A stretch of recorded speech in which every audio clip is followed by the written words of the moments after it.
Hi, Andrew here at Bayside. Look at me, I'm alive this morning. I'm pumping. I need to be pumping because I'm introducing our guest, and I got to do it at this level because you're going to have a special Devo today. We had Chris Brown all weekend here at Bayside, and the man is a fire hydrant. He just goes full blast. We love him so much, and he's about to bless your day, and he's going to talk about Philippians chapter 1 and the power of Christ and how it can change your life. Have a great day. Welcome, Chris. How do you see yourself? We have this little term that we use in churches like, well, I'm just a sinner saved by grace. Okay. No, you're a liar. You're not a sinner. God doesn't see you as a sinner. He calls you saint, holy, consecrated, separated is the biblical terms. You're adopted in the family. If you are a follower of Christ, you are a son or daughter to the creator of the universe. You are prince or princess to the King of Kings. You are heir to the throne. You are the most loved, most dangerous, most valuable people on the face of this earth. Not because of who you are, but because of whose you are. Have you accepted that? Are you allowing the sins of your past to create a lie of your present that you're still a sinner?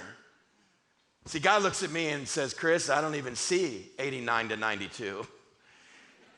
I know. Some of you go, oh, there was this night. And I'm all, oh, it was these 4.5 years. That was BC, buddy. This is AD. You're a son. You are loved. You are a saint. See, when you get who you are, what God calls you, not what your past lies to you about, it's easier to become a servant. See, most of us don't like to pick the title of servant because it's demeaning.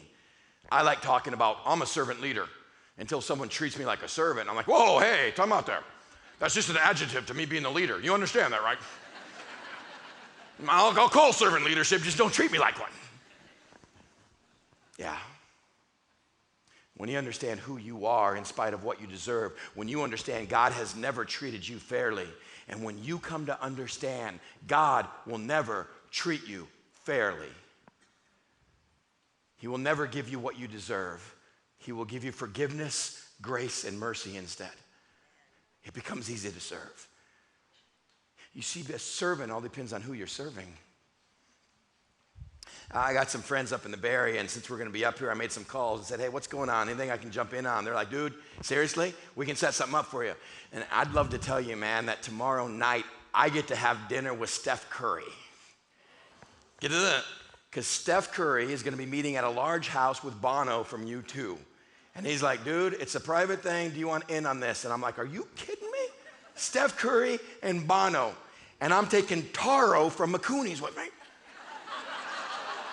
I'd love to tell you that it's just gonna be the four of us sitting at a table with my buddy, but here's the deal. We got food being brought in. None of us wanna be distracted by that. And if I came up to you and said, would you go with me? But here's the deal. You're not gonna sit with us. You can take pictures and stuff, but can you just serve us? What would you say?